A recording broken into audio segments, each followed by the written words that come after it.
everyone. So about a month ago, literally nearly a month ago, I put a post on here asking if you're struggling with anything in cross stitch, and some of you replied with some really practical things that I still need to answer.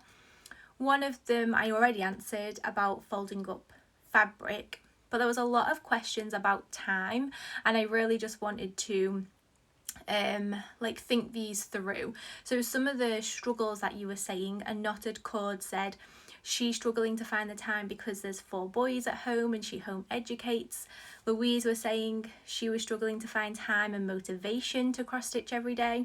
Sophie was saying time because she has a 9-month-old at home, and Stacey said finding time as well. So I have a lot to say about this, but I thought this week I would just come in this week and just talk about time a little bit every day. And I think step 1, before I start giving you practical, here's how I fit it in, here's how to do it, I think the first thing we need to do is get our mind right about this, because there's a saying that goes around a knotted cord, who I did not look what your name was, I'm sorry.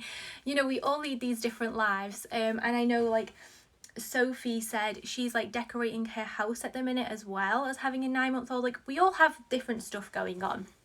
So I think when you see this thing we all have the same time in the day, it can make you feel a little bit, well, no, we don't all have the same time in the day, not really.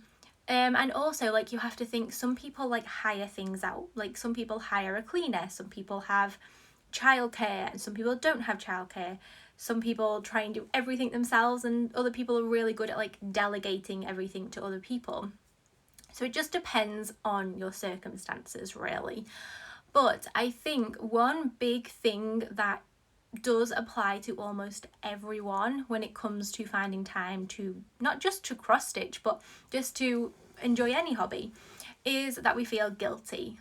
That is what I think it always comes down to, is that when we sit down, especially I think in the middle of the day, for example, or on a weekend or something, when we sit down and we look around oh, my washing basket's full. My washing basket is full behind me right now. I'm not going to show you, but it is full. Oh, my washing basket's full. I should probably go and do the washing. Oh, look, there's some washing over there that needs folding up and putting away. I should probably go and do that. Or you sit in your kitchen and you notice some dishes need washing. Oh, I should probably go and wash those dishes. Or you sit down and your child or baby is on the floor playing, quite happy, and it's actually good for them to play on their own. Research that, it makes you feel a lot better. But they're on the floor playing and you're oh, I should probably go and sit down there and play with them, even though they're happy on their own. We just get this internal guilt when we try and sit down to do something, because there's always something else to do. Nothing is ever done, nothing's ever finished. Chores around the house are never ending. And then when you work from home as well, and especially lots of us are now, even if you don't own your own business, lots of us are working from home right now still, and those lines get blurred so much between work and home that sometimes, even when you're sitting down at home, even if the chores are done and there's nothing to do, you're I could probably check my emails for 10 minutes now instead of sitting enjoying myself. So I think before I start giving you practical tips, I feel we need to get in the right mindset, in that we need to stop feeling so guilty, or try and stop feeling so guilty for taking the time for ourselves. And yeah, I see it all the time, people feel there's just so much other stuff to do, but we need to get comfortable with knowing there's other stuff to do, but just leaving it for now and just sitting down, even if it's just 10 minutes a day. Even if you see a bit of mess around you, just get comfortable sitting down still and just leaving it. And the same if your little one's on the floor. My eldest was not great at playing on his own, but my youngest, even now she still loves it. I feel so guilty sometimes. She'll go up to her bedroom, and her bedroom's a floor above us, and she'll go upstairs and play, and I'll be feeling so guilty sometimes, oh my gosh, she's just on her own up there. but she's happy and she enjoys it, and if she wants me to go and play with her, she'll ask. So it does feel weird sometimes, like just sitting and doing nothing, even though we're stitching and we're enjoying ourselves and we're filling ourselves back up again. It can feel weird and we can feel guilty, and it's hard sometimes to not feel guilty. Like I've just said, sometimes I still feel guilty. We just need to learn to sit with it and still sit down and cross stitch anyway. Even if that guilt comes up, just feel it and be like, okay, I feel guilty, but I'm still going to sit down and cross stitch and try and let that guilt pass, rather than like kind of answering to it and doing something else instead.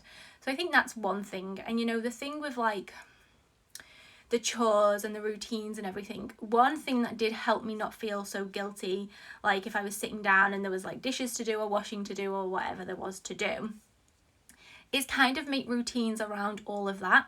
Like I would, like now I'm like, okay, I know even though washing needs doing, I know it gets done because it gets done at pretty much the same time every day. Same with the dishes, same with putting washing away. Like I know that those things are going to get done, and I know when they're going to get done, so I don't feel too bad sitting down at a random time in the middle of the day, because I'm like, I know that will get done later, because we have routines for all of the boring stuff, basically, all of the cleaning, the washing.